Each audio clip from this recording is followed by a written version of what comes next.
Will be led by Pastor Mike Bannis from Milestone Church, Keller. Mike, welcome again. Thank you, Mayor. Let's pray. Father, I thank you for the men and women who give of their time, effort, and energies to govern, to be the trustees, to make the tough decisions. For the authority that you've placed upon them, I ask that you give them wisdom. I pray, Lord God, that you watch over their families and protect them, return to them as they give to others, give back to themselves, give back to them and their families.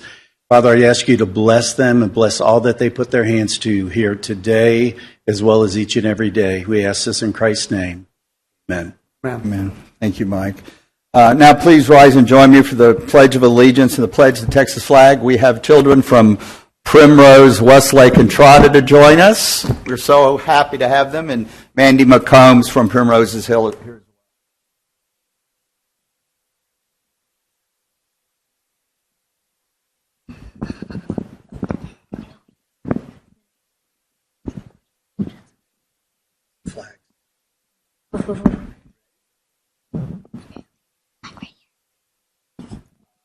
I pledge allegiance to the flag of the United States of America and to the republic for which it stands, one nation, under God, indivisible, with liberty and justice for all.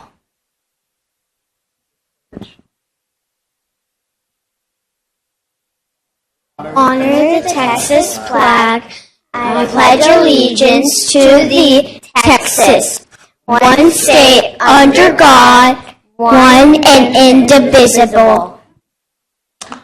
Yeah. Great job.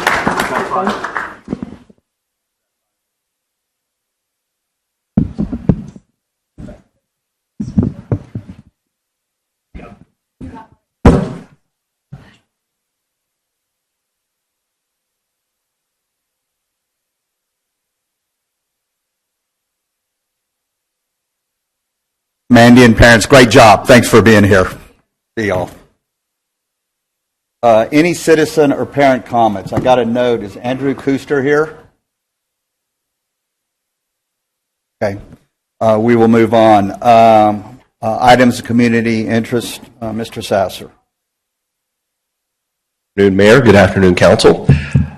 We've got quite a few things as we start to kind of wrap up our summer when it was kind of sparse with events, but we've got quite a few coming up, including on Thursday, July 31st at 9:30, we have the groundbreaking for the B1 Bank. Just several months ago, we had the ribbon cutting in Entrada, and now they're going to do the actual groundbreaking. So again, that's going to be Thursday, July 31st at 9:30. We won't have a planning and zoning meeting in August, so our next meeting is going to be in September 2nd. We do have a chamber luncheon coming up on Wednesday, August 13th at 11 a.m. is the Texas Motor Speedway. They took a couple of months off for the summer, but we're back again. I sent you guys an invite yesterday, and I know Sally's here as well, so we're excited to hear from her. So again, that's August 13th at 11 a.m. Westlake Academy first day of school is August 14th. We blinked and the summer's almost over, and so that's going to be very exciting. We have our Military Heroes Run. This is going to be the 5th year in Westlake, which is really exciting, and it's a true honor to have this event in our community for the 5th year in a row. That's going to be on Saturday, August 16th at 7 a.m.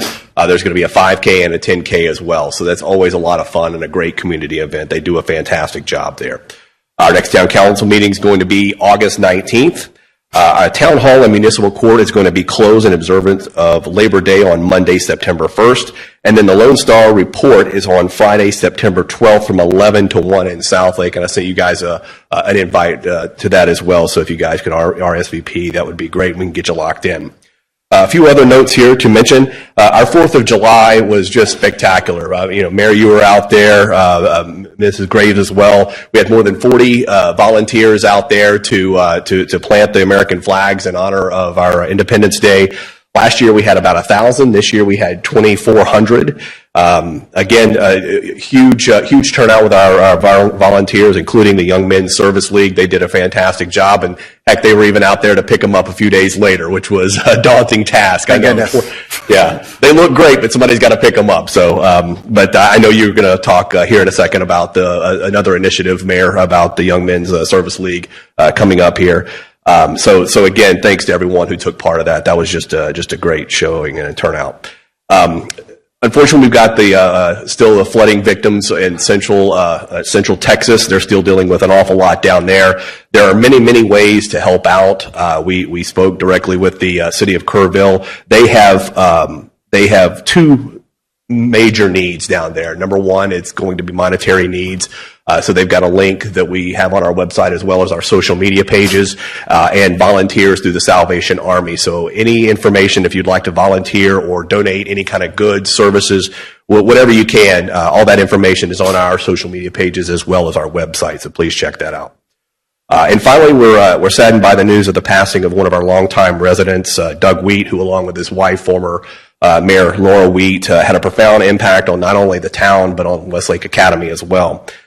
With more on Doug's legacy, we'll turn it over to the mayor again. Right. Thank you very much. Before I get to that, just a couple of things. One, July 4th flags, that was a blast. I mean, I think it's our second year. Hopefully it's in our DNA and it'll grow every year. I want to thank all the volunteers. I especially want to thank YMSL. Tammy, thank you for kind of helping get that set up. They helped pull all the flags up. They helped us plant, but also pull the flags up. And with that, we had an idea. We're going to start the mayor's kind of volunteer service program, not only from YMSL, but I talked briefly to Kelly about it. So once or twice a month, either clean up around the trails, other activities, just to get more involvement in our community. And all of our kids need service hours. They're desperate for service hours, so we're gonna help them there. So I really do appreciate that. As far as the floods going, I still can't believe it's kind of hard to watch TV right now with all that's going on. And our good friends Scott and Kelly Bradley live in Kerrville. And when the floods hit, I sent them a text. They had to evacuate their house. Everything's okay. They lost some fence. They have 5 neighbors that had severe damage to the house, but we're glad they're okay. But it's anything we can do to help those folks down there. It is just devastating.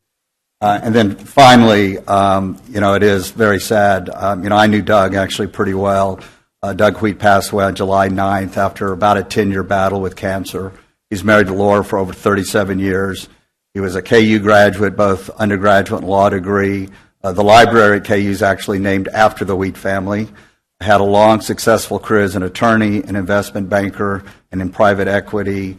And Doug and Laura had 4 kids together and 2 grandkids, and they've called Westlake home. I know for at least 16 years, it's how long I've been here. I mean, when I moved in, I got a cake from Laura as mayor, and that nice touch she had. And they generously donated their time and money to help ensure the success of the school and the town. The celebration of Doug's life will be held at the Grace Chapel at White's Chapel Methodist Church in Southlake at 11 a.m. Friday, July 25th. And then a reception will be following immediately the service in Los Colinas Country Club in Irving. And Laura, our condolences. We're so sorry for you, and our thoughts and prayers with your family. Okay. Thank you. Okay, next agenda item is E1, receive a Metroport Chamber of Commerce annual update from the President and CEO, our good friend, Sally Aldridge. Hi, Sally. Mayor and Council, good afternoon. I can't believe another year has passed.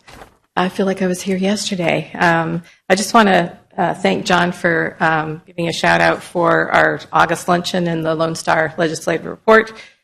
So we're working on confirming all the legislators for that. So stay tuned for more information. And we're also sharing a lot of the information about the flood and because businesses really want to participate. So just kind of giving you a little bit more on that. So I've given you all a packet. In there is this year's version of our business and residential relocation guide, our annual report for last year, just a reminder on the policy of admission for being a community member, and then the rundown of the benefits and the investment that's in your packet. Okay, I go really quick, so here we go. We are your business community. We have been serving the Alliance region since 1988. I always like to bring to your attention that we are a 501c6, and our mission, vision, and value statement still stands the same. We always review it every year. And I'm pleased to say, and I need to update this, but the City of Haslett is returning to the Chamber. So we're in the process of bringing them back on board. So we're very excited. So it worked. So it did. It did. So thank you, Mayor, for talking to them and all of the feedback that our communities gave to the City of Haslett. And they will be recognized as returning at the August luncheon. So that's good news to share. And we cover businesses that are from the nonprofits all the way up to the Fortune and Global 500. So when we're working on programs and training, we really make sure we're covering the gamut and support. This is how our membership broke down at the end of 2024. And even though we represent 7 communities, we service businesses that are coming from 49. So people really want to be involved in this Chamber of Commerce and do business in our region. So that's very exciting. We continue to work on these 4 areas, which is networking, education, promotion, and advocacy. On networking, these are all the areas that we cover. Lots of opportunities from small business networking all the way up to our large events that we do. And we have a huge ambassador program. And then on a digital network, we have our Facebook group, which is a closed group, has close to 600.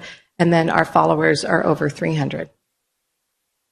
And then on our education, we do an advanced leadership program, our regional advantage that we run from September through to May. That's a program that I manage.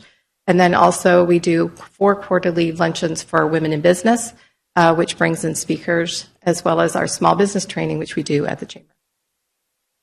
And on a promotion, all of these are the different areas for promotion opportunities for our members. And depending on your level of benefits, a lot of the things are included. For advocacy, we do our State of the Communities address. Thank you, Mayor, for presenting at our February luncheon, which we do each year. Our Lone Star Legislative Report, which will be in September, our leadership class, and this year, of course, was Denton and Tarrant County Days in Austin. And actually, our leadership class was there for County Days. And on the ED initiatives, we work on strategic planning with our communities. We meet once a month at the Chamber. We do, of course, the relocation guide, which all the information that's in here is provided by each community, and you have a 2-page spread. Of course, the website we keep up to date. We did a regional video a couple of years ago. We're looking to maybe do another. And then last year, we finalized a regional comprehensive plan that we worked with Hillwood on, where all of the plans were overlapped, which help everybody to see what everybody's doing. And, of course, we have a standalone building that's located in Roanoke, and it is a member use only building. Oops. We have the Metroport Commons, which is on the lower level, which is open to all our members to use at any time, Monday through Thursday. It's part of their benefit. And coffee is on tap. They don't have to pay for it. And then we have meeting room space on top of that, which has very nominal rates compared to what is offered in the region. And then we have 12 leasable offices upstairs. Our goal is to bring people in, start up a business, hang a shingle, incubator space, and we hope they stay in the area, continue to grow, and build a brick and mortar. Love that. Isn't that good? And then we couldn't do what we do and offer the low rates for our small businesses without the tremendous partnership from our high-level members. And so thank you again to the town of Westlake for your participation, our chairman's circle and our president's circle. Then on the event side, without this tremendous partnership, we could not offer or even put on the large events that we do each year. And again, thank you to the town of Westlake for being a partner. And this is just a snapshot of all of the online ways to find us. And then in your packet is also the card that has all the QR codes in it. We encourage you to keep that on hand. It keeps everything up to date real time, and we encourage you to hand them out. Back of the card. And then just a few pictures from this past year and the front end of this year. Not going to help membership there. Waves will. And some of our things that we did throughout the year, and the pictures, and also some ribbon cuttings. The ribbon cutting. Those are fun. Got one coming up. Yes. That's my presentation. Any questions? Just a couple of comments. One, I know some of you guys, if you could all make it to these lunches, they're once a month now, right? They're once a quarter. Once a quarter. They used to be once a month? They used to be every other month, Okay. but really the venue costs have really become out of reach for us to be able to, for small businesses to attend. So we felt, I'm a firm believer of quality instead of quantity, so we really bring in some high-level speakers for those quarterly luncheons. Yeah, you have great speakers. I encourage you if you have time, and I know Wade and team make sure they get them. They're wonderful meetings. I remember, I'm going to date myself because the years are flying by, but when the rare earth guy came to talk to us about a plant that they were putting in that joined, little did I know about rare earth as you're hearing kind of all the issues today. It's really neat, but you have a wide array of really educated speakers. Thank you. That inform us. Thank you. You guys do a wonderful job. We're Thank you, Mayor. Glad to be a part. Thank you. Thank you, Council. Appreciate you. Thanks, Sally. Okay, work session, F.125-195 will now hold the Town of Westlake F125-26 budget work session.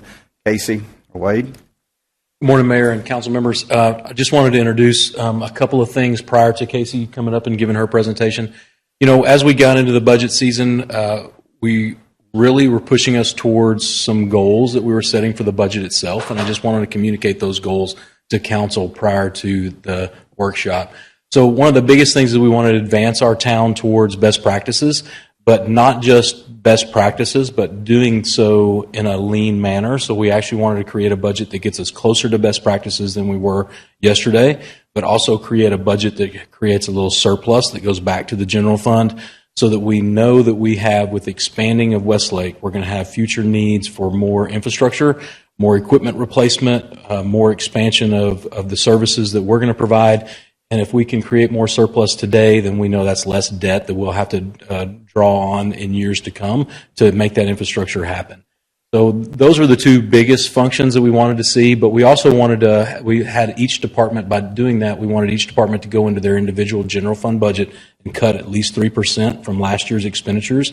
And what you'll see is in the general fund, you'll see a lower amount of expenditures this coming year than we had last year. So I'm very proud of that fact. We have less in the expenditures, and we're actually going to gain more money on the revenue side. So it's an exciting budget to bring forward. So revenue's up, expenses down. That's right. Good Enough said. Would you sit down and call it a good budget and move on? Not that That's easy. Right. But the general idea. Some of the other things, we talked about a service level enhancement. So we asked each department also to bring forward any service level enhancements they feel are necessary to bring them towards that best practices. So you'll see a list of those SLAs in your packet. We have not approved or denied any of those yet, but we wanted to have an opportunity for you guys to ask questions about any of those as you see fit. And then a big thing also was to adjust our benefits package for employees. Last year, we took a hard look at salaries. And we did a market study last year and brought our salaries up to where we were competitive so we could ensure that we're getting some good employees and holding on to the good employees that we have, right? And this year we wanted to take that next step, which was looking at the benefit side of that equation, because you can pay anybody as much money as you want to, but if your benefits aren't the same as everybody else, you're still going to lose that employee. So we're having to bring that benefit package up a little bit, and you'll see those things are already captured within the budget that's being presented tonight. And then the last, again, is we have the CIP list, right? So we have a list of those large items, those large projects that we're going to need to get underway, or those large purchases, in order to ensure that we can bring forward those best service delivery possible in this next year. All of that, I'm very proud to say, as we said before, expenditures are going to be down, revenues are going to be up, and you're going to hear all the rest of that detail from Casey. Excited about seeing this. Yes, Wade, sir. one thing I want to throw in, I know we've talked about it, I know you guys are working about it, but I do want to get metrics in this fiscal year, right? I want to, just whatever the key metrics are for your organization, for your departments,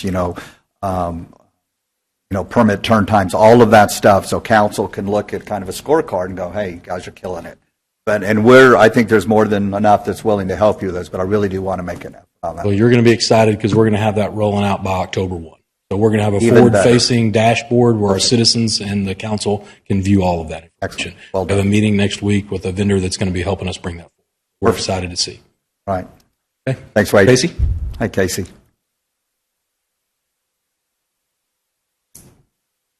Afternoon, everyone.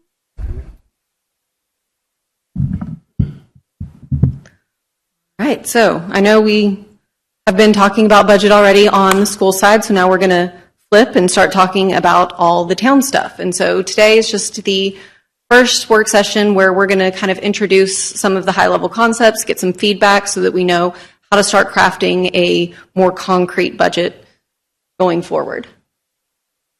All right, so just to get us started, whenever we're looking at revenues and projected expenditures all in, what we're looking at right now is about $33.9 million in revenues across all funds and $28.5 million in expenditures. So that nets us about a $5.4 million contribution to fund balance and retained earnings, again, across all funds at this point. I do want to make a little note there. The revenues are up only about 2% year over year from adopted fiscal year 25, but the expenditures have a decrease of about 4%, again, across all funds at this point. Talking about general fund, this is going to be our largest operating fund. It makes up about half of all activity across the town's budget.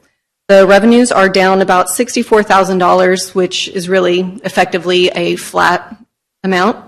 The major revenue sources in the general fund include sales tax, property tax, and development fees. For next year, we're looking at higher than this year on sales tax. We're looking at right now about flat M&O property tax, and we're looking at development fees being slightly down. So it all comes out in that wash of about 0% year over year for revenues. And Casey, on our sales tax, I know as we have businesses moving into, we do pro formas on that, and then do we kind of look at how good we were at projecting what they said they were going to do or what we thought they were going to do? If the company is willing to share that information, yes. But we don't always get that information. And then whenever we talk about sales tax, there is the confidential report that we get from the sales tax or from the comptroller. So it depends. Okay. We try to project as best we can. But y'all benchmark, if you don't get it, you benchmark that going forward. And yes. We look at industry averages and kind of what we already have coming in. And then we review that monthly as the dollars actually hit our accounts. Thank you. For expenditures in the general fund, those are down $3.2 million, or about 21% from fiscal year 26. The major reductions there are in transfer activity and some of those adjustments that you'll recall we made for the academy. So we had several items that were budgeted in the towns that through the academy's budget process and review, we either cut them all together or some of those were moved over to the academy's operating budget itself. Additionally, Casey, just clarification. I think the 3.2 is the difference between not the decline. Oh, you are correct, sir. Yes. I used to be an auditor. My excuse. Shocker, isn't it, Casey? I know. It's good to have other eyes on all the stuff. And then that decrease also includes those across the board cuts that Wade mentioned during his opening. And so what we're looking at right now, again, draft budget-wise, we're looking at the $3.2 million being available for any type of service level adjustments or any capital projects that we've identified. All right, and then switching over to utility fund. This is going to be the town's second largest operating fund, and this is where all the water and sewer activity happens. As part of the review process this year, we adjusted water revenues to reflect what we're seeing as a sustained increase in those revenues. This is very good news for everyone. So right now we're looking at an increase of about $1.7 million, or roughly a quarter increase from fiscal year 25 adopted on the water and sewer revenue rates. And so this is the new normal that we'll be incorporating into our water rate study, which keep that in your brain for whenever we're talking about debt later, because that is going to be very good news as far as any potential increase that we had discussed previously. And then expenditures are up about $1.6 million, or roughly 28%. And really the cause for those increases right now have to do with rising rates being passed along for sewer treatment and the offsetting revenues for increased usage means offsetting expenditures because we have to pay for the water and we have to pay for the sewer to be treated. And then there are a couple items in here also related to contracts that have already been approved. So if you recall, council approved the landscaping contract. There you go. We're paying for that. And so we've Right on gone cue. ahead, and if council's already approved a contract, we went ahead and folded it in. And so for the utility fund, we're looking at a little less than $800,000 that would be available for any SLAs or any CIP projects. So any questions on our two major operating funds before we get into some more fun stuff? Questions? Okay. All right, switching over to our capital improvement plan. So the draft that was included in the packet, I do want to point out that's a deliverable that came directly out of the strategic plan work over the winter.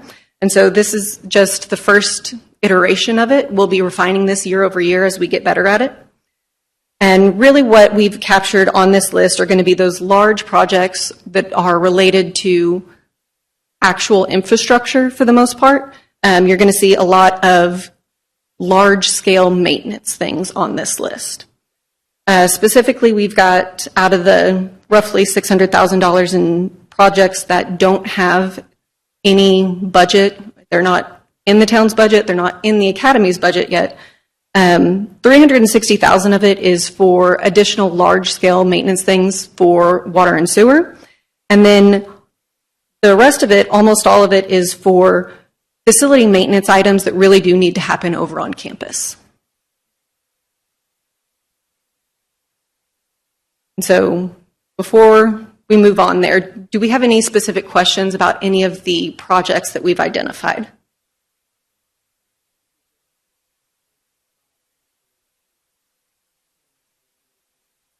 Absolutely. So a lot of the buildings over on campus, I mean, the oldest ones are 21 years old now, so that is for Westlake Academy. It's going to be the gym's air conditioning system.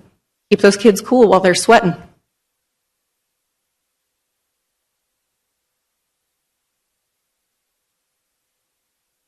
All right, and then the last thing I wanted to mention that's also going to show up on the capital improvement plan, and you'll see this throughout. You'll notice that a capital improvement plan is 5 years, and will include large-scale projects like the arts and sciences expansion that we're doing the bond issuance for today, and the utility projects, so pump station improvements that were identified through Reese and Nichols assessment, are all going to be funded through bonds.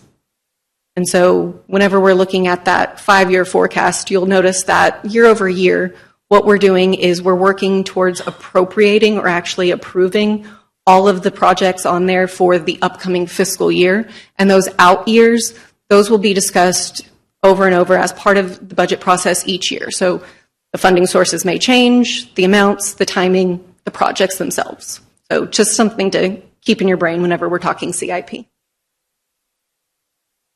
Any other questions on capital improvement plan? Okay. Then we'll switch over to the service level adjustments. And so where these really differentiate themselves from the CIP, these tend to be one-time purchases of vehicle, equipment, and services, not necessarily large-scale infrastructure maintenance plans. And then this is also the mechanism that we use internally to make any requests for personnel. And then for fiscal year 26, we've identified almost $1.3 million in various service level adjustments, and that includes about $800,000 for vehicles and equipment. There's almost $200,000 for IT and security type replacements, including access controls and cameras. And then we've got $125,000 for a thoroughfare assessment, so our streets and trails, and then another $25,000, and included in that is the parks master plan. So y'all will recall about a year ago, whenever we started talking to you, we started talking about the strategic plan. We started talking about the capital improvement plan. We started talking about the water master plan. And so what we've been working towards this past year is really going through the process of doing internal evaluations, looking at all of our streets, looking at all of our stuff, and saying, what do we need to be planning for so that we're taking care of the things that we own as we have them. Casey, wait, who's responsible for the street signs like do not enter signs like in Granada? As I walk by there, their do not enter on their left side is very faded. Within Granada or leading into Granada, those would be the HOAs. Okay. But anything outside is us. Okay. Yes, sir. Okay. Yeah, yeah, it does. And then there's some in Entrada as well that have just kind of aged out. I do want to just real quick, you mentioned landscaping. I didn't realize, I asked Wade when we were doing all the flag work outside Quail Hollow, all that grass is dead. It was terrible. And and I think that's because of Cheryl and Kyle. I thought it was, I was getting ready to call you and Quail Hollow, the HOA. Guys, that's a fabulous job. I mean, it very much needed. I think we took over that space, almost a year ago, and it looks great, but it's needed. And I would ask us to go around and look at those signs. I've seen a lot of Westlake 5 steps at a time putting in those flags, and I do want us to look at those signs and just make sure everything is kind of the Westlake standards. We could do that. But you guys, thank you for that landscaping. All right, and then the $75,000 in maintenance, that's just additional maintenance dollars in the utility fund to be a little more proactive. And then the last service level adjustment on here is for an additional FTE that would be servicing mainly the parks. Right now, we don't have anybody that's solely dedicated to that. Our public works crews, if something happens in the park, somebody gets pulled off.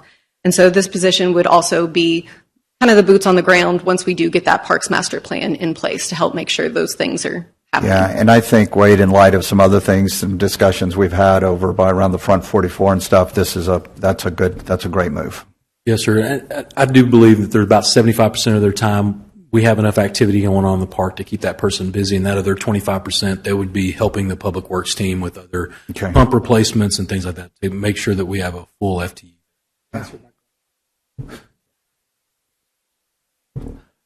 All right, and then do we have any other questions on the SLAs, as we affectionately refer to them? Good. Okay, awesome.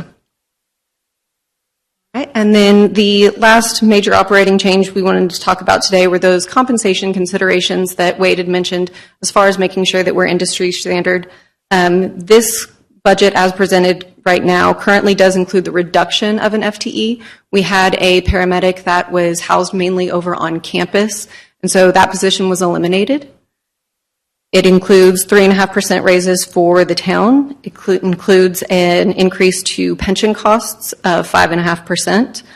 And then on here, I made sure to put that we are projecting a 12% increase over current insurance for health insurance, but it has a net zero effect on the budget.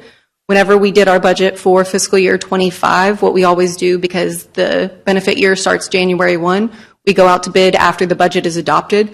We changed companies, and it got us a lot of savings current year. Excellent. And then the last thing that was also incorporated were additional benefits, again, that are very industry standard. We are adding longevity, certification, and step-up pays.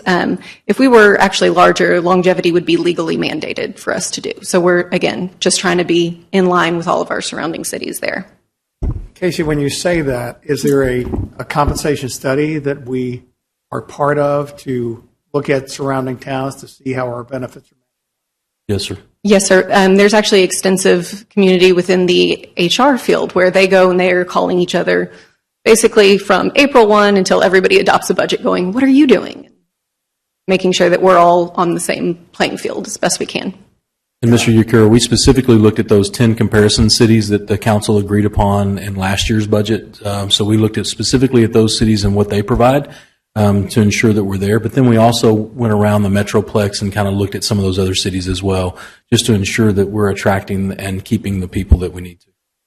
Yeah, I mean, to me, it's about attracting and retaining, and then, like all organizations, what's their turnover? Are we losing people because of salary or benefits, which I don't think is the case, but we want to continue to. That's exactly right. We made the promise last year that we'd look at salaries and that this year we would look at benefits, so that's keeping that promise. Yep, perfect. All right, do we have any other questions on compensation for fiscal year 26? Okay. I'm going to change topics.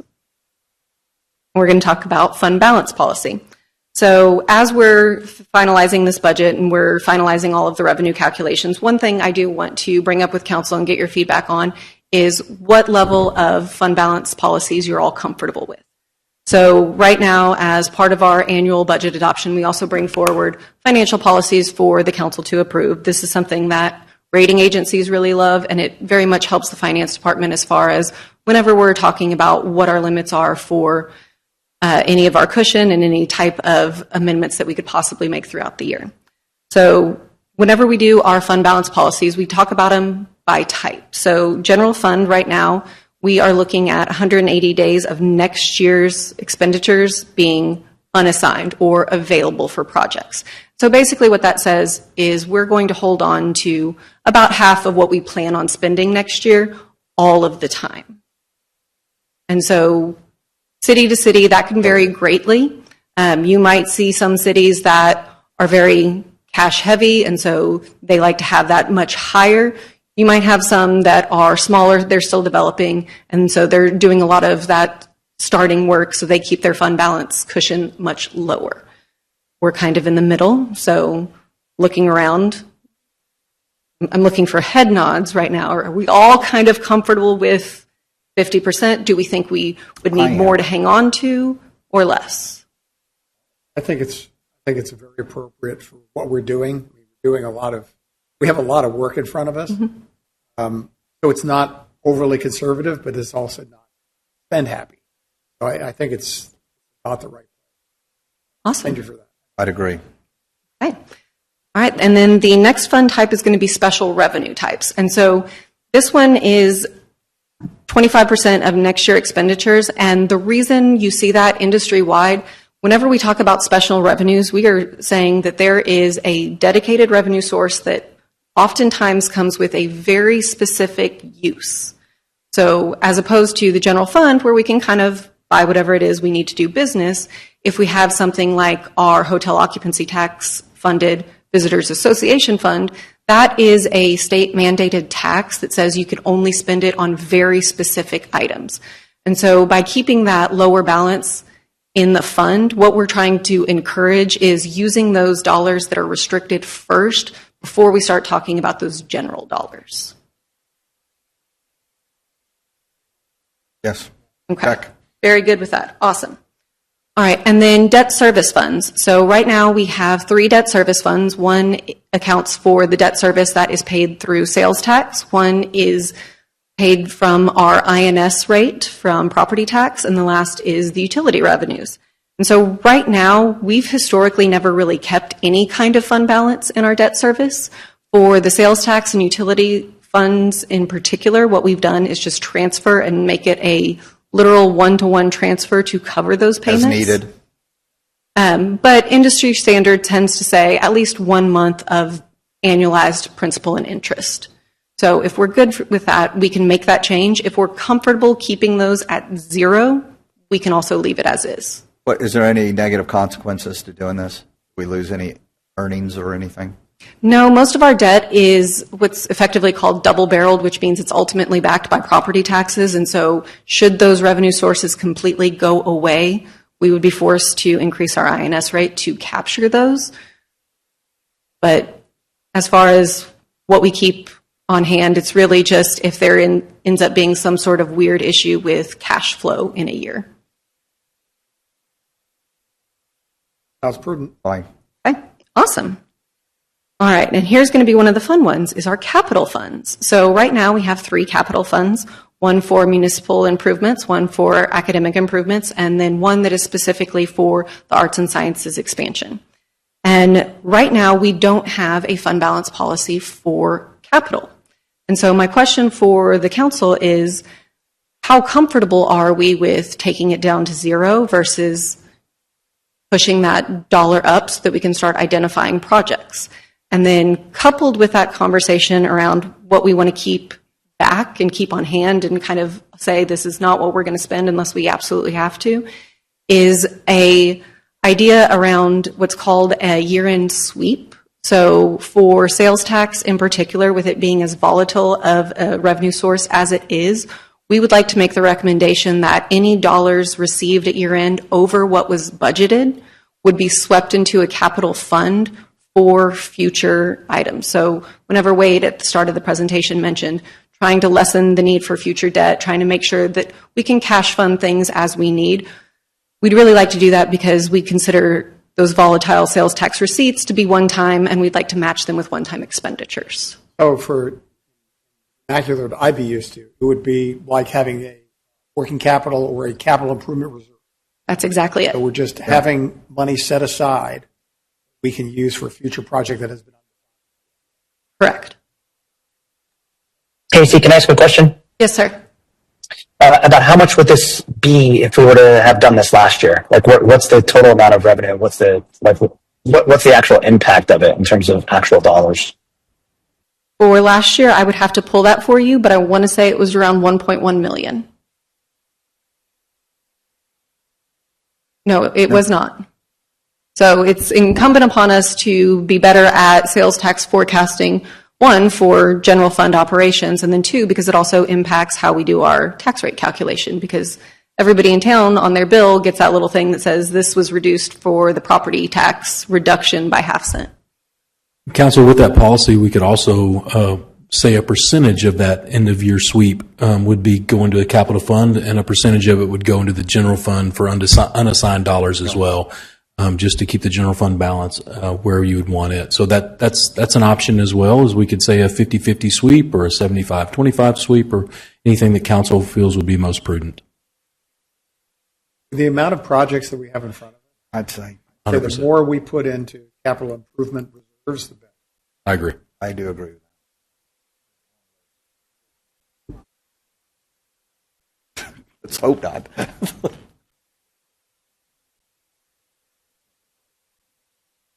All right, and then for those capital projects, is there any desire to keep a minimum fund balance in those? Or are we thinking that maybe those funds are specifically set up to fund things and exhausting them would be fine if we had identified projects that needed those dollars? What's your comfort level? Yeah, Cash flow what's your perspective? recommendation? So I love probably 10 to 20% of what we see on the CIP list as far as operating dollars each year. And we can be revisiting that, and all of these fund balances would be recalculated each year since they're based on future budget years. I'm fine with that. We can change that any time, right, as we learn. Absolutely. Okay. This is preference and policy that we adopt, so we can come back and re-adopt. What are you proposing, 10%? We can do 10% of those operational funds for the future years. Okay. Good. All right, and the next one on here are internal service funds.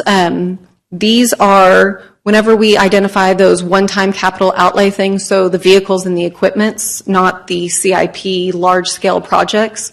What we have traditionally done is say, if we believe that we need to replace a vehicle, it will cost us $75,000. What we then do is we transfer $75,000 out of an operating fund into an internal service fund to pay for that vehicle. However, if it comes in at $71,000, then we would have a balance. If it comes in at $72,000 or $77,000, then we have a deficit. And so what I would be proposing is for those internal service funds, keeping them at zero year over year and only doing a year-end transfer to shore up what it was we actually spent. As needed. And then for annual financial reporting, those get rolled into their appropriate operating funds anyway. All right, and the last one on here is the utility fund. And so this one, industry standard tends to be around 25% of next year's expenditures. I'm not sure how comfortable the council is with that, knowing that we have a lot of things going on as far as water and sewer improvements that we're wanting to make to get us all shored up and be ready for future expansion. So open for discussion if you're wanting to increase that. If you're wanting to leave it at 25, we can be revisiting that. What are your thoughts, Casey? Right now, I'm good with 25% just because I know that we have a lot of needs to use some of those dollars. Council? Okay. Okay, awesome. Then we will go through all of these policies. We'll get them updated, and they'll be presented to the Finance Subcommittee for final review, and y'all can look forward to adopting them in September.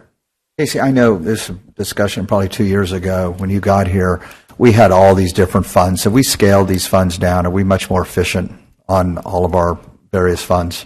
Yes, sir. Okay. we've taken down at least 2 funds already, and we're going to take down another one this current year. Okay. Simplicity. Trying, as much as the state will allow me. All right, and now new topic time. Now we're going to talk property tax rate. So the current tax rate is 16.788 cents, or the lowest in the area. Do you have a comparison of the cities around us? I do. Would you like it graphically or in a table? I just want to see it. Yes, sir. All right. So whenever we start talking about property tax rates, this is one of the major funding mechanisms for the town budget.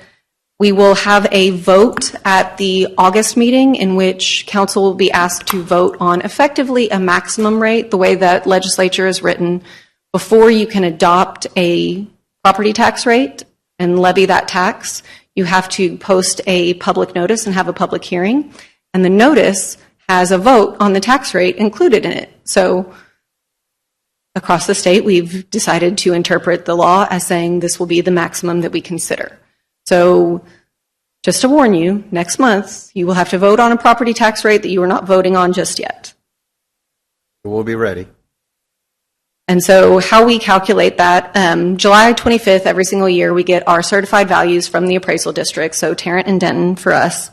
And that's how we go through and we use the comptroller's form to back into all of our different required tax rate calculations. Right now, we're estimating about an extra cent would be necessary for INS based on the dollars that we are going to have to pay for the new debt issuance. And so for everyone right now, whenever we talk about 1 cent on the tax rate, effectively what that nets the town is about $240,000. So whenever we talk about our major revenue sources, we only get across all funds about $4 million in property tax revenue. And whenever we also start talking about this, and I will have much more detail for the finance subcommittee because it is a very long and tedious calculation that we have to do, and we can't do it until we have those certified values. So what we will be looking at doing as far as any kind of change to a property tax rate is capturing as much of what is legally allowed without a vote. So the state law right now says that year over year on existing properties, we are capped at collecting 3.5% of revenue on those existing properties. However, any new properties that are added to our tax roll, we are allowed to do, as part of that calculation, a little math to make sure that we capture as much of that so that we are spreading that burden over all taxpayers and not just those existing property owners. And so for this past fiscal year, if we had gone up to the full voter-approved tax rate, that would have been an increase of almost 4 cents on our tax rate. So whenever we talk about any kind of rates and what that looks like, so here is the visual of those comparison cities that we've identified and how they relate to our particular rate. You can see across the board, we are the lowest. Another thing that this slide is really good at representing is that split between maintenance and operations, or those general fund dollars, and then the debt portion of any of the rates. You'll notice that there are actually a couple up there that don't have any debt that is being paid through their INS rate.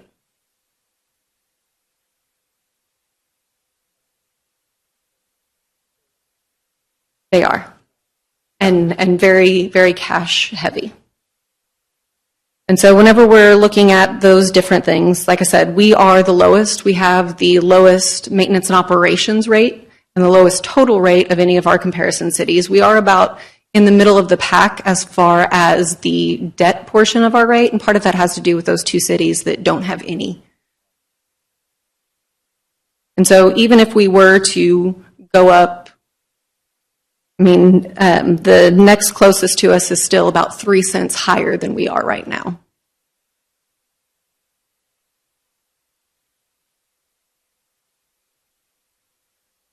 So, as I said, we'll be getting those certified values at the end of this month. We'll spend about a week working with the tax assessor collector from Tarrant County to make sure that our calculations are good, and then we'll connect with the finance subcommittee to talk about what the appetite is as far as any changes we need to make for the property tax rate, which could include, as I said, any adjustments to the IRS to make sure that we're paying for all of our debt obligations, including the new debt that's being issued today, and then maintaining any M&O needs.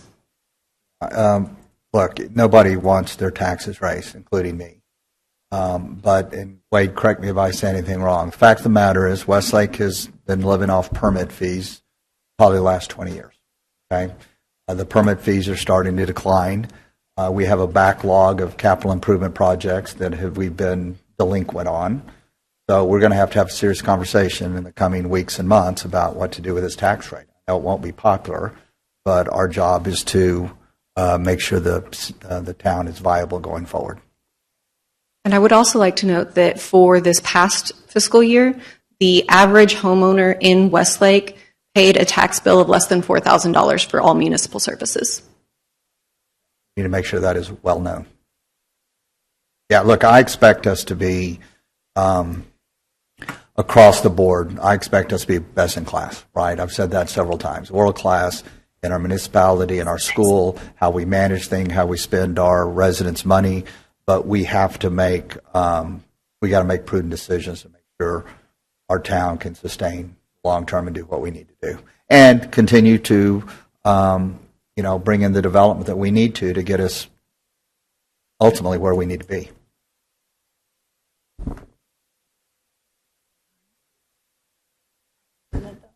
All the ones that are closest, all the ones that are but. Of the ones that are closest to us, we're 11 cents beneath the closest competitor. If you look at the one closest to us is a city that's been around for a very long time, has been built out for a very long time, very sustainable sales tax rate coming in. I mean, Wade makes the joke, you want an economic development incentive, just move to Westlake. I mean, as a business, right, you have it right there in your, you have it right there in your property tax compared to, look at the surrounding area. Great chart, thank you.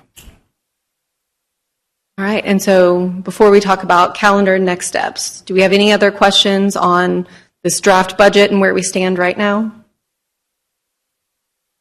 Not for me.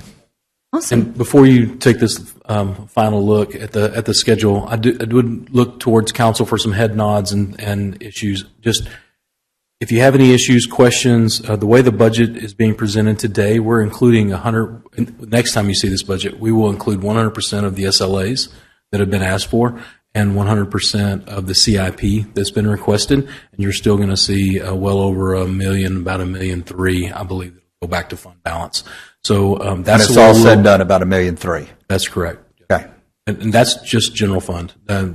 You'll have close to $3.5 million for all funds going back to general. So that's why I feel comfortable in moving forward and presenting that next budget that way, at least to the budget subcommittee or the finance committee. And we can work through those at a little more detail in that committee meeting, and then bring council a more final budget at the next workshop. Okay. You're going to go through the calendar? Yes, sir. Thank you.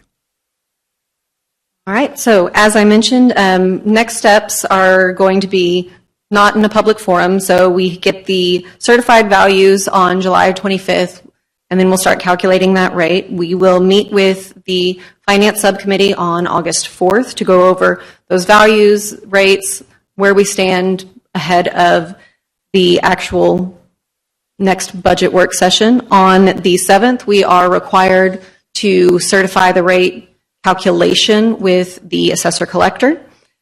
And then we will craft that final proposed budget that will be published on our website and filed with the city secretary for public inspection. I'll be back on the meeting during August 19th to have another work session to go over all of those changes and give you an idea of where we're landing as far as what the budget will be that gets voted on in September. And then that is also the meeting where we'll vote on that maximum property tax rate.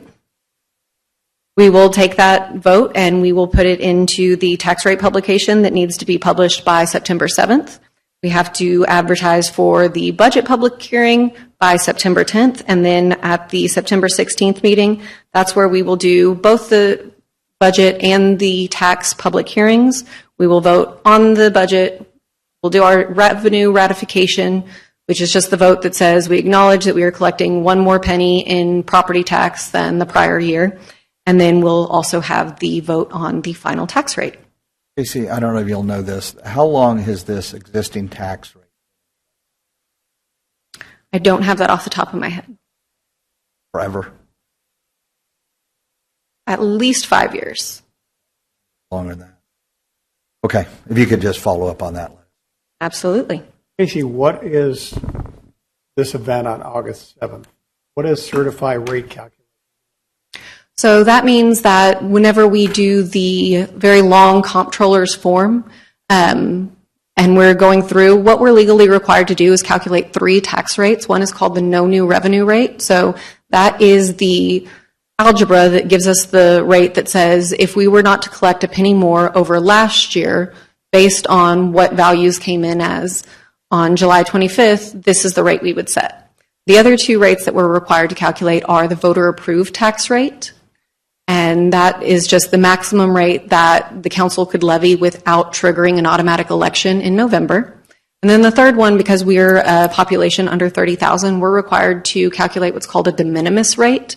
And so basically it's the no new revenue rate plus whatever the rate additional would be that would net us literally $500,000 exactly. And the intent from the legislature was to be able to allow smaller cities to up their tax rate so that they would say buy a fire engine, but y'all approved one recently. You know that that's not what we're buying with that. So, and whenever we go through all of that math, what we're then required to do is with the assessor collector is certify that calculation and say all of these values, all of the math that is in here, that's true. It doesn't obligate us. It does Setting not. rates. It's just, like you said, it's math based on certain requirements state requires. Correct. It's basically giving council the bumpers on what you're allowed to adopt without going to the voters. Just guardrails, Mm-hmm. exactly. Exactly. All right. Any other budgetary questions for me this evening?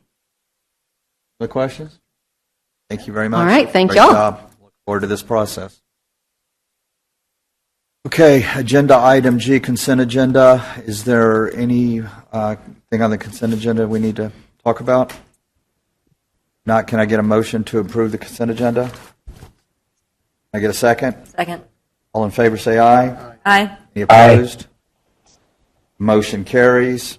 Thank you very much. Next is a public hearing associated with an action item, ordinance, agenda item H.1, ordinance 1026, hold a public hearing, discuss, consider an act regarding ordinance 1026 to adopt land use assumptions and capital improvement plans for the potential implementation of impact fees for water, wastewater, and roadway impact fee program. How are you? Good evening. This is the first public hearing that's required for the potential adoption of impact fee ordinance. This evening, you'll be considering the adoption of land use assumptions and the capital improvement plan project list. Included in your packet are the LUA and CIP report and the recommendation from the Capital Improvement Advisory Committee. That was also sent to you earlier last week, early last week in preparation for this evening's public hearing. So before I turn it over to the consultant, I wanted to share some information on the impact fee schedule. Recent legislation has passed that requires us to expedite the schedule for adoption of impact fees by September 1st. The ordinance adoption was originally scheduled for October 21st, so we're moving the dates up by nearly 2 months. Otherwise, we'd need to round up another group of community volunteers to create a new Capital Improvement Advisory Committee, and that could potentially hold up the adoption of impact fees for the calendar year. So this evening on your agenda, item I3 is Resolution 2525, and that is the notice to call for the second public hearing, and that will be on August 25th at 4 p.m. The Capital Improvement Advisory Committee's next meeting is going to be August 11th to consider the adoption of impact fee calculations. They will be required to provide the council with their recommendation by August 18th so that you have it a minimum of 5 days prior to that second public hearing. Do you have any questions about the recent legislation or the revised schedule before I turn it over to the consultant? Wade, we know what's going on in special session that impacts us. There is another discussion on debt, so there is some possibility that that could affect us, but only minimally. The chances of that happening is low. There's a couple of other items that are around the zoning issues, but other than that, there's really nothing else in there. It's mainly hemp and hemp products, and there's some other items that don't relate to city business. Okay, thank you. I will turn it over to our consultant for the presentation on land use assumptions and the capital improvement. How are you? Good. How are y'all today? Good to see you. Good to see you again. Yeah, as Cheryl said, we have expedited the schedule, so I don't get to see my family as much over the next month. We appreciate that. Yeah, no, absolutely. But blame Austin. Yeah, exactly. No, but so like Cheryl said, this is public hearing number 1 of this process. When we're looking at implementing a potential new program for the town, we're required to have 2 public hearings. If this moves forward in the future and you do an update, only 1 public hearing is required. So just to kind of set the stage there, we are going to be talking about the land use assumptions and the impact fee eligible capital improvement plans for water, sewer, and roadway systems. I know we've talked about water a lot, so a lot of that will kind of be some retread, and you'll see that. Some of that information will be things you've seen before. We'll go through the sewer and the roadway side as well. I'll talk about water and sewer. I've got Eddie Haas here as well. He's going to talk about the roadway side of things. So just jumping into the very quick primer again, as a reminder, what are the basics of these impact fees? Really, it's really a tool or a funding mechanism that a municipality can use to help basically have growth pay for growth. So when you have new development, either residential or non-residential, moves into the town, we're required to, that may require expansion of your water system or sewer or more roadway projects. And so what this program does, it really allows for the new residents and the new workers here in Westlake to be able to pay their proportional or equitable share of the burden of expanding those infrastructure systems. So this is a state law. The state legislation does kind of prescribe the methodology on how we go about doing this process. So we'll kind of step through those kind of first 2 items here on the process, talk about the land use assumptions and the overall eligible capital improvement plan. The last presentation we saw, there was a couple of things that were mentioned, i.e. the generator and the new pumps. Those are items that are actually more on that O&M side, so they're really not going to be eligible for being put into this program. So when we look at the eligible water projects, you won't see those on there. Again, we are going to be looking at primarily projects that really serve future potential growth.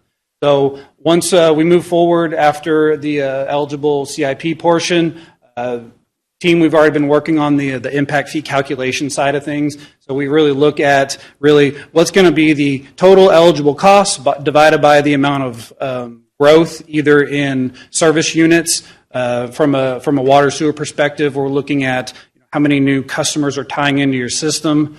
So adding new water meters, producing more wastewater flow. On the roadway side of things, we're looking at things in terms of added vehicle miles of demand by added traffic. And so really you take that cost divided by the amount of growth, that's what the potential maximum fee you could charge is. So we will come back at a later meeting and we will go through the results of all the calculations. We will have some benchmarking information for y'all as well. Look at what your neighboring cities are charging. And ultimately, at the end of the day, if council chooses to move forward with a program like this, you will be responsible for setting what that rate's going to look like. You can go from $0 to the maximum to anything in between. More information to come there. Cheryl mentioned the CIAC meetings. We've met with them a couple times. We have a meeting scheduled August 11th. And again, here we are on public hearing number 1. So getting into the land use side of things, looking at the historical growth here in Westlake, we looked at NCT COG population projections. We looked at U.S. Census Bureau population projections. So to look at how things are going to grow from a residential standpoint, as you can kind of see how the average growth rates over the last 10 years, 5 years, 3 years are trending. Here we're at a point now. If we look at it on a chart, we've kind of moved forward, and now we're at a potential inflection point where we think we might have some more growth. This is, again, we're just kind of looking at things on a residential standpoint for this chart. In the Water Master Plan presentation I provided last month to the council, we are kind of looking at that kind of red line where it's not super aggressive, it's not super conservative, somewhere kind of right in the middle of what we expect to see over the next 10 and 20 years. Again, for the impact fee study, we're talking is a 10-year window. So in 2025, a base population of just over 2,000, and then moving out 10 years, 3,469 residents. That is going to be your nighttime population for Westlake. Andrew, these last two charts that you showed were the same charts you showed. That's correct. Yes, sir. So looking at things from a service area perspective, our service area where we can potentially assess these fees is really going to be confined by your city limits. Pretty straightforward. And that's going to be really the same for water, sewer, and roadway systems. So if you're within the Westlake town limits, you could be subjected to be potentially pay for these fees. So looking at what that population projection looks like, you can see the numbers. Really the difference in those two numbers is right about 200 residents or so. A little bit lower on the wastewater side due to some customers being still on a septic system. The difference in that 10-year delta difference for water and sewer going forward is the same. So with the assumption that everybody that's coming into Westlake will be on city sewer, essentially. So again, on the roadway service area side, the shape is the same. It's the town limits. And looking at things now from a kind of an employment type, you see the three different categories: basic, retail, and service. Those will be looking at some of your retail customers, or having more office type, corporate campus, things of that nature. A small increase on the basic side, that would be some more kind of general commercial, or maybe light industrial. Not really a big jump there, but the big jump there is going to be on that retail and service side. And so what these projections do is they serve as the basis for projecting growth in additional water needed, more sewer produced, added traffic on the roads. So the land use assumptions at the end of the day provide the foundation of justification for all of the recommended or eligible impact fee capital improvements. So in order to really say how do we get to some of those numbers, we looked at 10-year land use plan, a lot of conversations with staff, Jason and the planning team, Cheryl and the public works side. We got a lot of input. We do know of some things in the short term that are going to be coming into the town. We're making sure we're accounting for new single-family homes that are being built, retail developments, mixed-use developments, expansions of some of our large corporate campuses, and then maybe some other types of events. When we look forward to seeing some of the recommended impact fee eligible projects, you will see. So the areas that are kind of in yellow are, so this is a 10-year future look at the town. The areas in yellow will be residential, commercial, in red. Those will be their two biggest things. You can see some kind of mixed use just on the north side of 170 on the northwest portion of the town. My point is, all these areas where you see growth, either residential or non-residential, in the 10-year snapshot, we have water projects and sewer projects in those general same areas to provide service to our growing areas of the town. So again, looked at the growth in population. Andrew, I'm sorry, could you go back to that last? Yes, sir. Second? Some of these areas are developed already. Correct. Some of them are, these are existing plus areas that are going to expand. It sure would be nice to see a map that shows what's developed versus yet to come. Maybe different color, different color? We do have that information, and we can produce a map like that. Basin has that. Mm-hmm. Okay. Yeah, I was kind of looking at the same on commercial. Well, we have stuff, there's lifetime. Right. So looking at the the increase of what all this growth is going to mean on the water sewer side, you could see year 2025, the three columns on the right, average day, maximum day, and peak hour demand. So that's really how much water is being consumed. Average day being the average over the entire calendar year.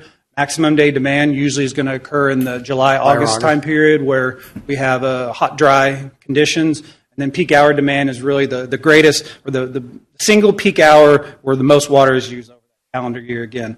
So you can see the column I like to center in on is going to be your maximum day demand. A lot of the basis for some of the recommendations are going to come around serving maximum day type of demand events. So again, projecting out here in 2025, 5.26 million gallons per day. We've all been pretty blessed so far with a relatively milder and wetter year. So I don't know if we've actually reached these numbers yet, but I know August is just around the corner, so we'll wait and see what happens. We're due. And so in the 10-year time period, you can see that maximum day demand jumping just flat at 10 MGD. So looking at almost doubling what could potentially come into play here in Westlake over the next 10 years. Similarly, on the wastewater side of things, that average day flow, it takes a smaller jump. We use more water in Westlake than wastewater that we produce, and the biggest driver about that is going to be irrigation. Summertime irrigation is a huge driver for why those maximum day and peak hour demand numbers are so high, but also why those sewer flow numbers are really on the relatively lower side of things. Lastly, from a roadway projection, really what all this means is all those added residents, all those future projected employees moving to the town. We're looking at an increase from a vehicle mile standpoint of about 52,836 over the 10-year window. Again, the majority of that's really going to come from that service or kind of some of those office type land uses. Any questions on the land use assumption side before we move on? No. Okay. Good, thank you. So moving into our eligible capital improvement plans, again, if you look at this map, and you've seen a very similar map in previous presentations from me, we have a handful of projects. So I have this slide, and then the following slide is really the projects that are listed out there. I'll kind of keep us on the map view as I kind of talk through this. But really, the kind of the big ticket items that are coming into the town of Westlake are: we need more water supply. We need a second source of water supply, since we only have one source of water supply, which is going to be the 377 pump station. So we have a new proposed pump station. It's preliminarily sited, kind of right along Davis Boulevard. The town owns water rights. There's a large Fort Worth line in Davis Boulevard. Y'all own water rights to some of that water. And so it only makes sense. That's where we're going to put a facility to be our secondary supply and to help serve some of that future growth. We have pump station improvements. We have elevated storage tanks in order to kind of help provide. It stabilizes pressure. It helps you ride through some of those higher demand periods in the summertime, especially. And it's just nice to have that storage for whatever may happen, whatever may come. So those are going to be your biggest ticket items. Tanks on the east and the west side of town, and really just the line work necessary to move the water to where the new growth is coming in. So that's going to be a total of 14 projects here. And so in the actual report that's in your packet, we do have a kind of a more detailed breakdown of what all those projects are specifically. Again, this is stuff I think we've seen and kind of talked about in previous meetings, so I don't know if y'all have any questions on the water side. think we're good. Okay. Moving over to the wastewater, we have less projects. There's really only 8 projects, and they're really kind of confined to the west side of town, as well as kind of in the middle where we might have some, or we're projecting some growth from maybe a Schwab or a Fidelity or Deloitte type, who's going to produce more sewer flow, and all of the town's sewage is basically pumped and sent to the TRA, Trinity River Authority, their Denton Creek wastewater plant, which is actually just a little bit north of Trophy Club. At Project 8, where you can see on the screen, they're going to be doing a plant expansion in the near future. And essentially, they pass their costs on to their customers. And so y'all are going to be growing and producing more wastewater flow. We want to make sure the growth portion of that is going to be eligible for impact fee recoupment. That's definitely going to be your biggest ticket item on the sewer side. And again, we're just looking at the project list right now.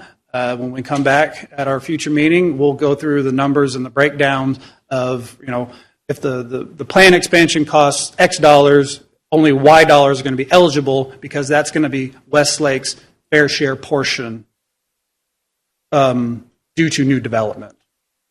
So the cost to expand that plant for TRA Denton Creek is not going to be paid for just from Westlake. Other communities are going to pay their proportional share. So what is your proportional share due to new growth? So existing customers shouldn't be paying for that expansion. New customers should be. And so those numbers will factor into what the ultimate calculation.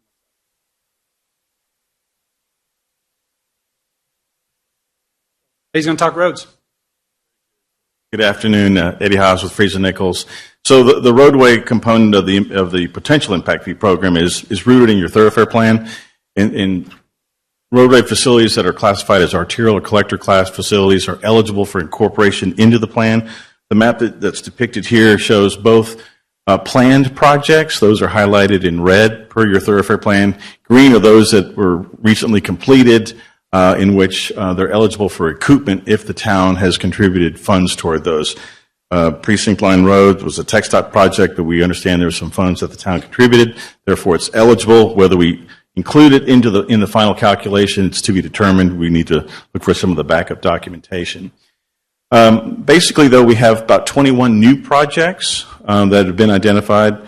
4 of those are recoupment projects. The amount of capacity that's going to be provided, these are road widenings or new roads altogether, there's a little over 21,000 vehicle miles of capacity that's being provided.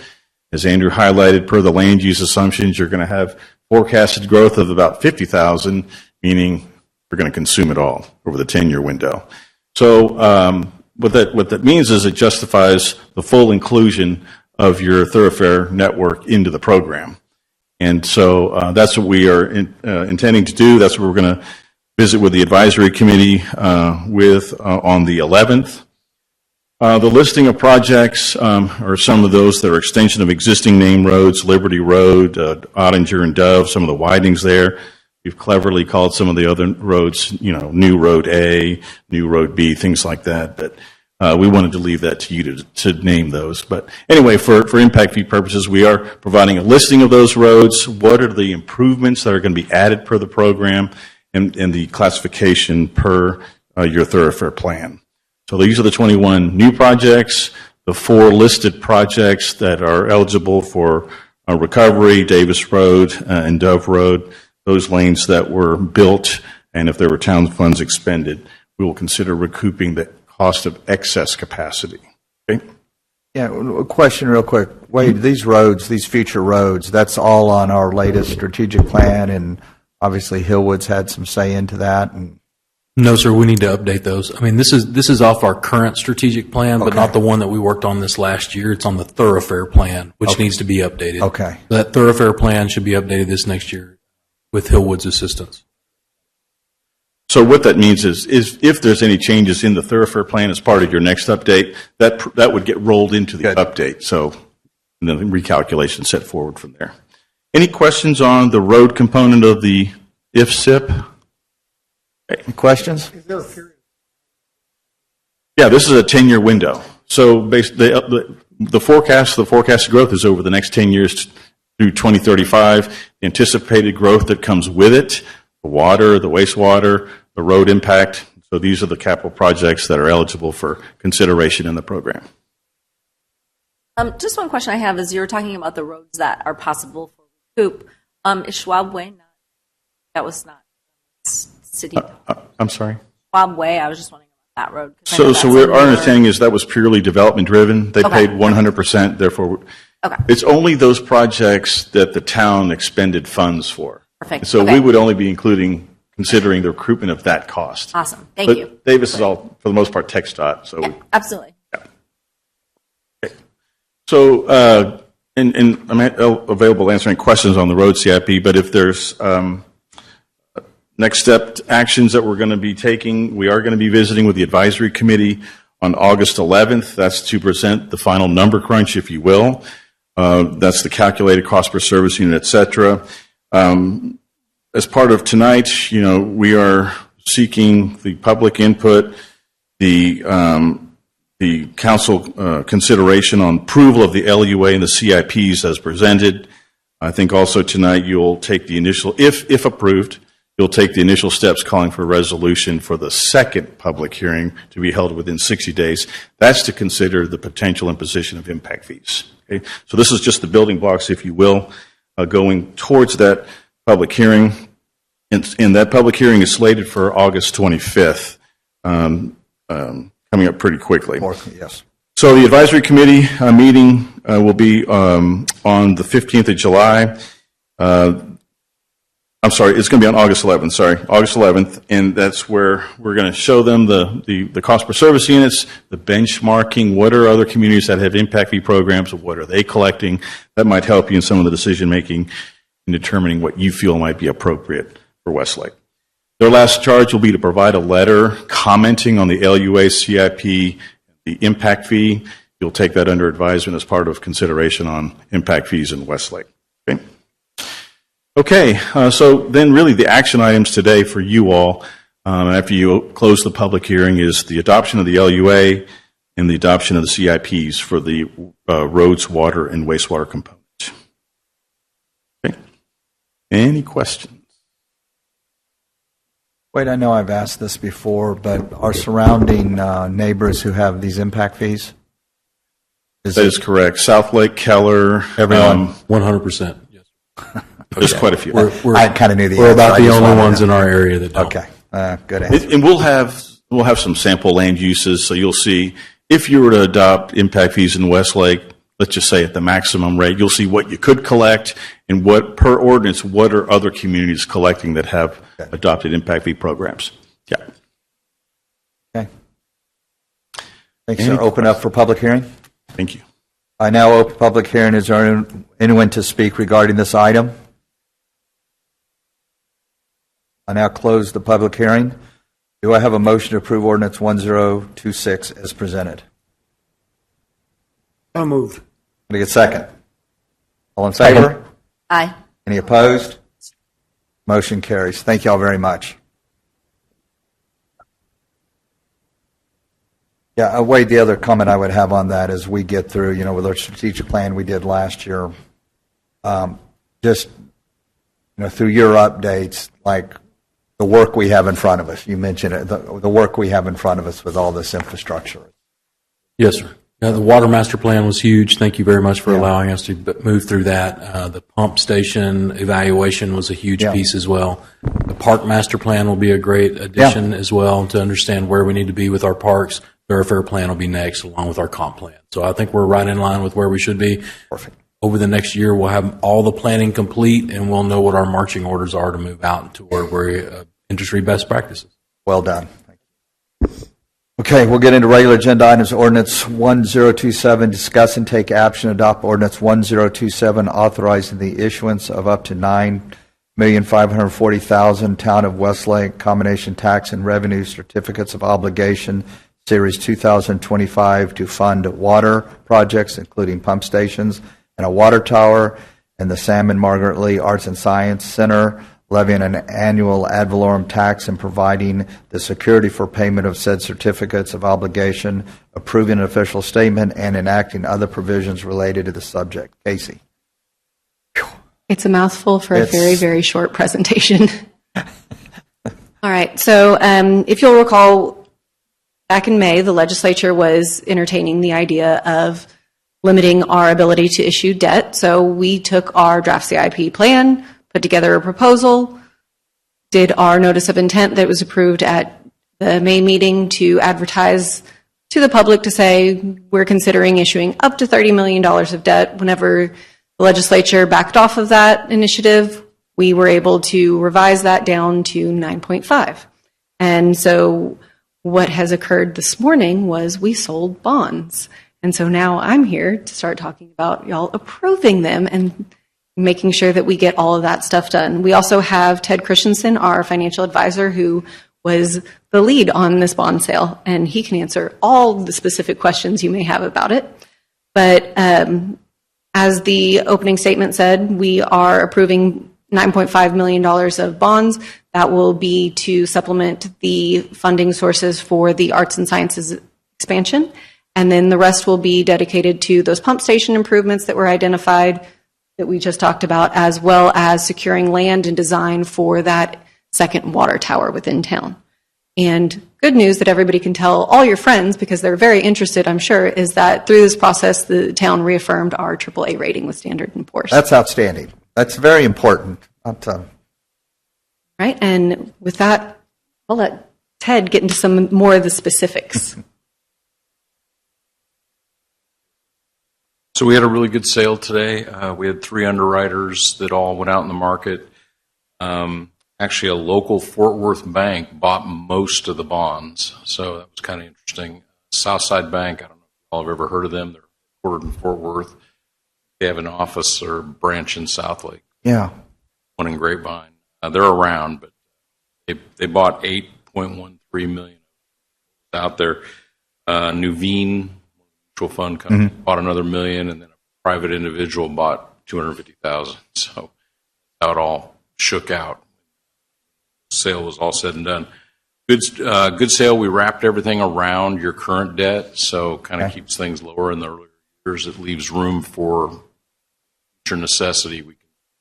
We can issue more debt down the road when and if it's needed. So really good work by Wade and Casey on the rating and all that. It was just really went smooth. So glad TJ's on the phone. He has to vote, so it takes super majority or 2/3 majority. Okay. Good. 5 aldermen. So any specific questions you'd like to ask? Anything about the rate or anything? I did see you ask for a debt schedule. I think there's some of the, I agree. I'd like to see that and make sure, but. So you got that right, Casey? Made it available? We're getting it, not yet. Yeah. What was the price? The TIC ended up at 506.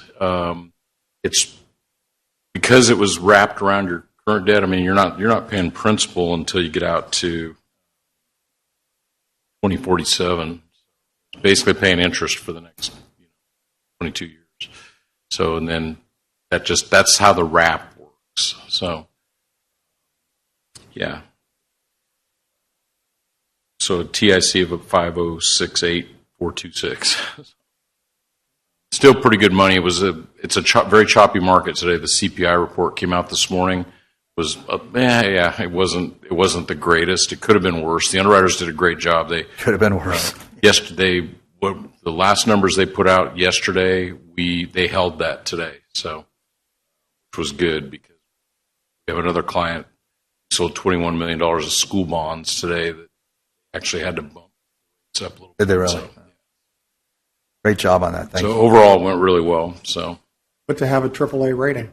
I'm sorry, and to have a AAA rating, that's a really important thing. So, your credit is sterling. We'll do a good job of keeping it that way.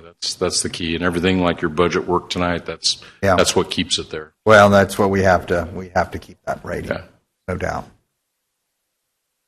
Any other questions?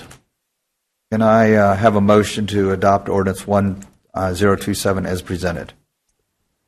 So moved. I get a second? Second. All in favor? Aye. Aye. Any opposed? Thank you, TJ. Motion carries. Well done. Agenda item I2, WA Resolution 25-16, consider and act to approve WA Resolution 25-16, approving the Westlake Academy amended operating budget for fiscal year ending June 30th, 2025. Casey.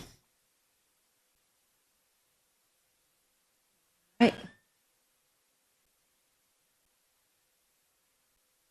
Okay, so this is the final budgetary action that council will take on the fiscal year 25 Academy budget.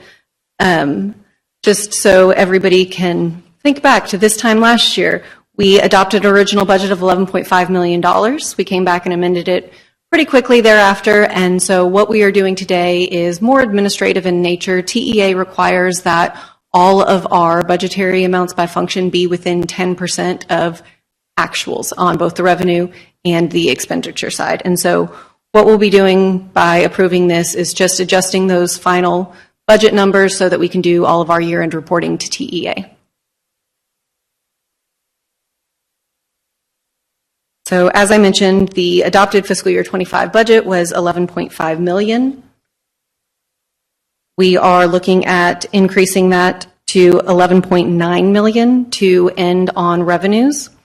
The changes from adopted to today include the increase in the town transfer that was approved during the July meeting last year, and mostly the rest of that is going to be related to interest earnings and some slight changes at the state level related to our average daily attendance and PEMS shore-up activities throughout the year. So this is basically just actual, how we ended, just adopting actual Yes, sir. results. Thank you.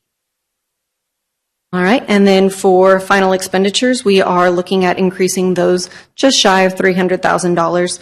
Most of that has to do with various changes that occurred throughout the year. You'll notice that the personnel category in particular went down. There was some good work done with position control within our system to make sure that we were going through all of those vacant positions over the spring with campus and eliminating whatever we could. There was also a lot of good coverage as far as any type of substitute teaching that needed to happen throughout the year. And the rest of it really has to do with increased actual costs throughout the year, much of it related to SPED or special funding. And even with that increase of almost $300,000 on the expenditure side, what we are looking at ending the fiscal year 25 is with a surplus of almost $150,000.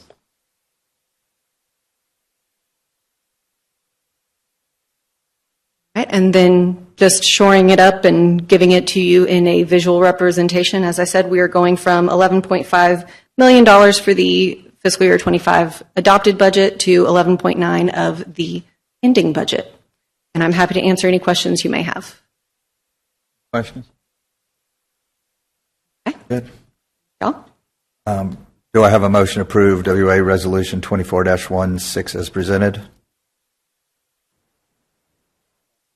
All moved. Man, y'all make me nervous.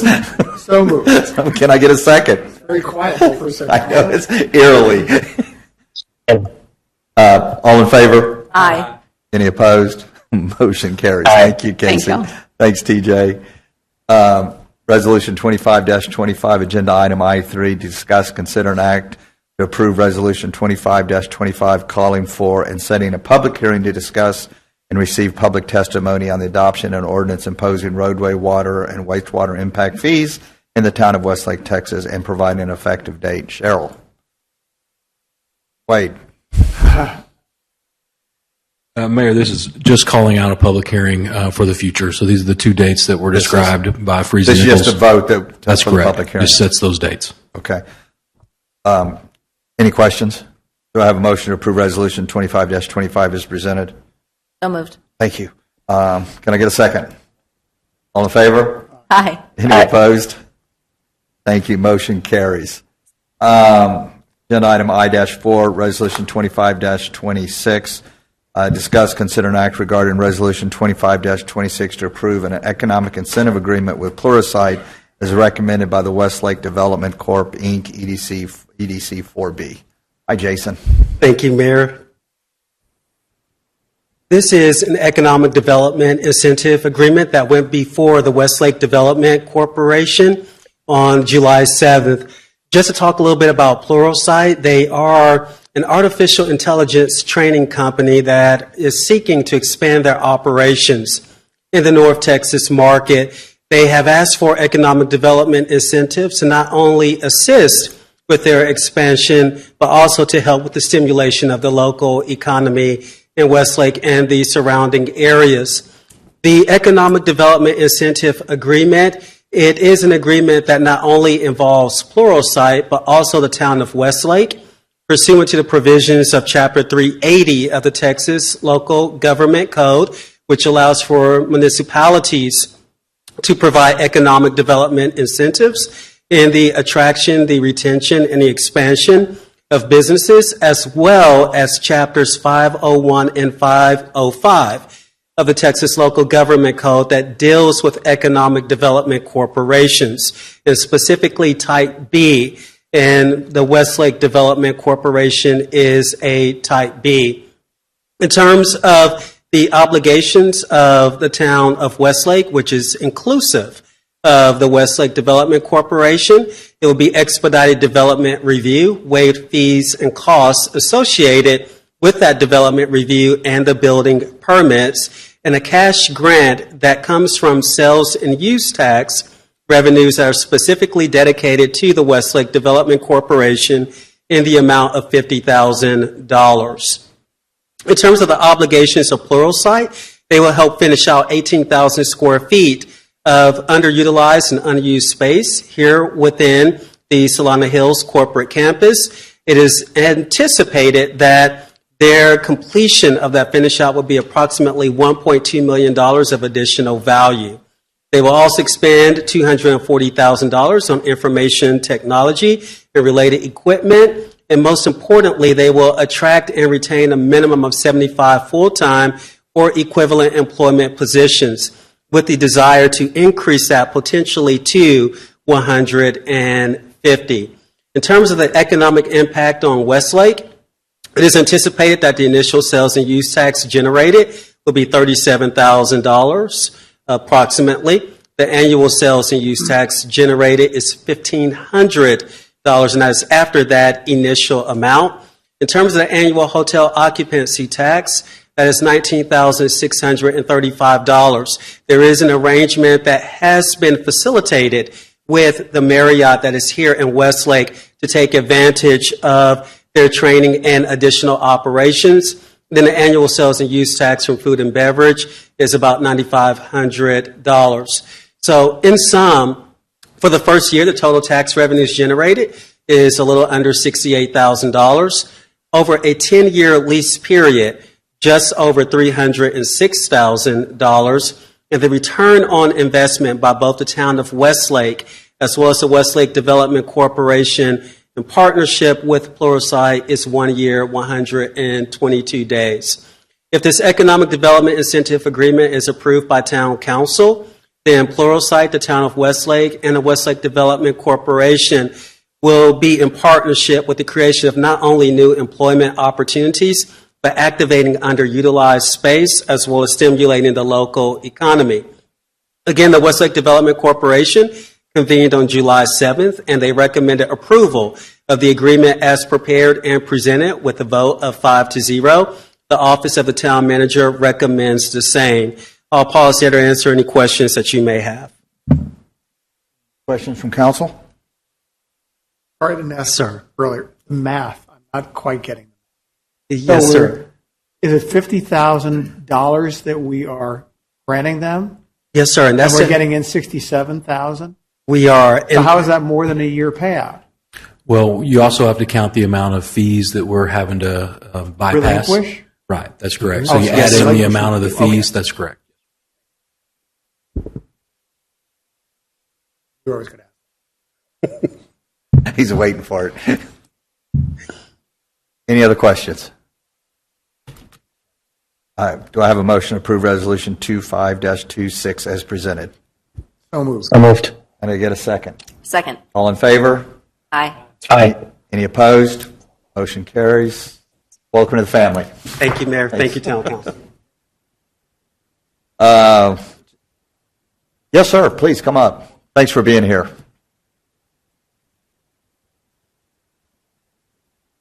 Hi, I'm Daniel Rudd. I'm with Avison Young. We represented Pluralsight in this effort. I just wanted to say thank you to everybody involved. And we came and we looked at least 4 different communities that were airport adjacent and narrowed this down as one of the finalists. And I just wanted to thank Wade. You guys were very responsive and very impressive in this whole process. And so I just want to say on behalf of the company, thank you. And they're looking forward to making this their long-term headquarters, actually. They're relocating their headquarters from Salt Lake here. So anyway.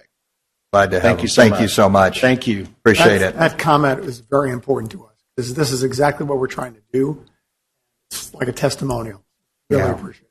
Yeah, it should be. And just so you know, we actually got some greater incentives from a couple other communities. So, but Westlake, I mean, stood on its own. And anyway, it's going to be great. So thank you so much. Excellent. Thank you so much. Thank you. Great comments. Appreciate it. Yeah, I do want to just, we got a lot going on. We have a lot of really good stuff. I was in the office today. Wade and I are kind of pinching ourselves on some things that are going on. But, we announced Mike Bowman of Century 21 is moving in this building.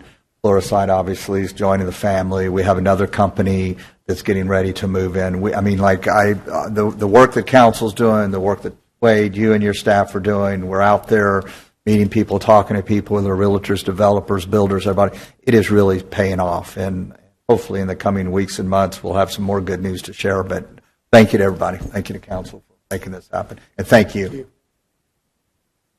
Agenda item I-5, discuss, consider, and act regarding Resolution 25-27 to award a bid for audit services and authorize the Director of Finance to execute the engagement letters under the terms. Casey. This is the last time Yeah. y'all have to hear me talk tonight. All right, so this approval is to accept the bid that we received from MGO, Macias, Jenny, and O'Connell. They are a nationwide audit firm that responded to our request for proposal for new audit services. And it will also allow us to sign the engagement letters for all of our different entities and do it in a manner that is standard for audit services, which is a 3-year engagement with 2 1-year optional extensions. Right, and part of the reason you are seeing this is because in May, the state legislature passed Senate Bill 1851, and this is concerning for a lot of cities throughout the state. What it says is that any municipality that does not have an audit accepted by their board within 180 days of their fiscal year end will be limited to adopting the no new revenue tax rate the following year.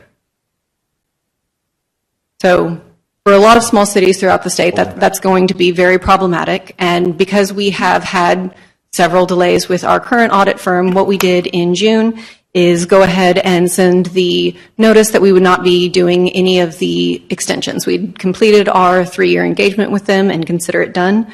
They are still finalizing the town and Texas State Housing Authority, which is a component unit's fiscal year 24 audit.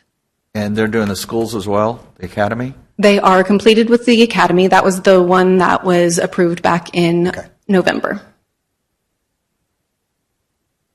After we sent that notice, we went and talked to all of our various entities, which include the Academy, Texas State Housing Authority, and the Foundation, and got their feedback on what it was they experienced with the current auditor and what they were looking for in any kind of change. We submitted a RFP. It was advertised for 2 weeks on both our website, the Star Telegram, and additionally, we sent it directly to 14 different audit firms, including all of the audit firms that are auditors for the 3 school districts that Westlake falls into. We only had 1 response. So normally that would be very disheartening. However, MGO was pretty impressive in their response. So they are a national company. That's really important right now, in part because of what I just mentioned about the changing legislature. So a lot of the Texas-specific regional smaller firms, like the ones that we've worked with in the past, are about to be overloaded with work and don't have the capacity to take on new clients. Additionally, what was very nice about this particular firm is they have extensive experience with housing authorities, which has been the cause for delay for the last 2 town audits. And they were also able to commit to us 2 people that have extensive experience in Texas public school auditing. And they'd be available to start immediately so that we wouldn't incur any delay with the Academy's audit, because if you'll recall, their fiscal year ended last week. So time was of the essence. And with that, I'm happy to answer any questions. So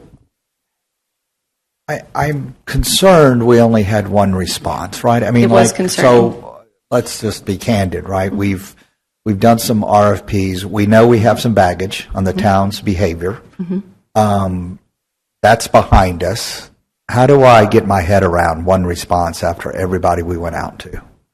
So the comments I got back from anybody that we responded to said that it was mostly a resourcing issue, because we had up to 4 entities that would be required to be audited, with the foundation, the academy, the housing authority, and the town, and that they just didn't have the manpower to respond. That's their job. It is. And so another complication for us is, being the unicorn that we are, if we could find an auditor that had municipal experience, they may not have academic, and vice versa. Okay. Yeah, that I'm concerned though, just by the nature of that, right? And I know we had another one earlier. Okay. Well, any questions? I have a couple. Okay. I might have missed it, but where is their office? How close is their office? So they have offices throughout the world. In fact, I'm talking about close. What's the closest proximity office? Dallas? I believe it's Houston. Houston? So all this work's going to be done remote?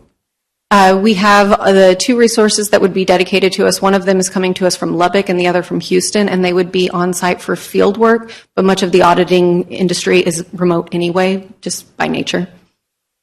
And what kind of reference checks did you do? So we called the references on there. We had an extra interview with the partner. I also reached out, because I'm on the board for the Texas chapter of Government Finance Officers Association. I talked to the people that have had interactions with them, and they were all very positive. And was it both for, the reference check was both for the town as well as the academy? Yes, and in fact, we went through the list of all of the different school districts that the resources dedicated to us had audited, and ensured that all of their ISDs that they'd audited all had on-time delivered audits for fiscal year 24. Critical. I mean, we are a unicorn, right? We keep saying that. Is there another way we should look at this? We're going to get through this tonight, right? But is there another way we should look at this as we think about this combined organization? Do we need to look at it together, or should we have separate? I mean, like, you don't have to answer that, but I would ask you guys to ask the question. I know the student housing thing is really unusual, and I know that's held us up for exactly why several times. But I just ask you, let's get this one going, but kind of in the future. I've been in public office 3 years now, and this is our 3rd or 4th auditor. I was going to say, it will be the 3rd since 22. Okay, that's it. Okay. I say one of the nice things about doing an engagement letter and not a contract is, if they don't perform, we do not have to continue. Yeah, we just can't take a chance on non-performance, right? We got correct. The charter first rating and the tax rate are too important. Like, we got to be on that. Okay. Any other questions? Can I get a motion to approve Resolution 25-27 as presented? So moved. Can I get a second? All in favor? Aye. Any opposed? Motion carries. Thank you. Thank you, Casey. Okay, agenda item, winding down, I.6, 25-199, discuss and act to schedule any special meetings that needed. The Town Council Board of Trustees will hold a special meeting on August 25th, 2025 at 4 p.m. to conduct a required public hearing regarding impact fees previously talked about. That's exactly right, Mayor. I.3 announced the public hearing, but this will actually put this meeting on our calendar. It's required that our calendar is updated with a vote. Okay. Do we need to vote on this, or is just? Yes, sir. We'll need a motion, a second, and a vote. Can I get a motion to approve 25-199? So moved. Can I get a second? All in favor? Aye. Any opposed? Motion carries. The meeting is set. It is now 5:23, and as provided in Chapter 551 of the Texas Government Code, Town Council will now adjourn to executive session to consult with Town Attorney regarding the following items. 25-191, Section 551.087, deliberation regarding economic development negotiations to deliberate the offer of financial or other incentives to business prospects. A, Project 2025-06, 25-200, Section 551.072, deliberation regarding the purchase, exchange, lease, or value of real property. A, 48 and 52, Garona, and 34 Cortez, Westlake, and Trotta. We'll now adjourn to executive session. Be cold.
It is 6:18. We are out of executive session.